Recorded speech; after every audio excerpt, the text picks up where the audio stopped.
திருவள்ளூர் மாவட்டம் திருத்தணி அருகே நேற்று டிப்பர் லாரியும் அரசு பேருந்தும் நேருக்கு நேர் மோதிக்கொண்ட கோர விபத்தில் அரசு பேருந்தில் பயணித்த 4 பேர் பரிதாபமாக உயிரிழந்த நிலையில் இருவர் மேல் சிகிச்சைக்காக திருவள்ளூர் மருத்துவக் கல்லூரி மருத்துவமனையில் அனுமதிக்கப்பட்டுள்ளனர்.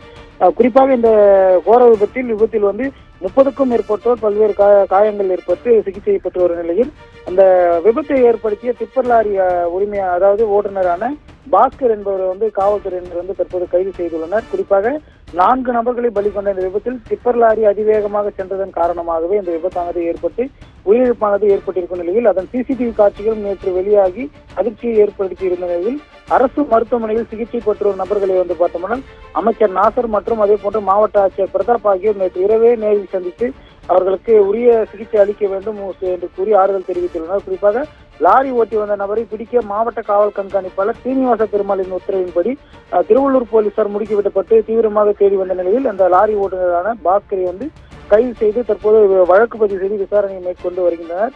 குறிப்பாக அந்த லாரி அஜாக்கிரதையாக அந்த அரசு பேருந்தின் மீது மோதியதன் காரணமாக இந்த விபத்தானது ஏற்பட்டுள்ளது. குறிப்பாக திருவள்ளூர் மாவட்டத்தில் பார்க்கமானால் இந்த சாலை பணிகளுக்காகவும் பல்வேறு பணிகளுக்காகவும் இந்த மண் குவாரிகள் விடப்பட்டிருக்கும் நிலையில் மண் அள்ளும் நபர்கள் லாரிகளுக்கு உரிய அந்த நடைமுறைகளை சொல்லாமல் அதிவேகமாக லாரிகளை ஓட்ட வைப்பதாலேயே இது போன்ற விபத்துகள் ஏற்படுவதாக சமூக ஆர்வலர்கள் குற்றம் சாட்டியிருக்கும் நிலையில் இந்த கோர விபத்தை ஏற்படுத்தி அந்த லாரி ஓட்டுநர் கைது செய்துள்ளது குறிப்பிடத்தக்கது. பவித்ரா, விவரங்களுக்கு நன்றி மோகன்.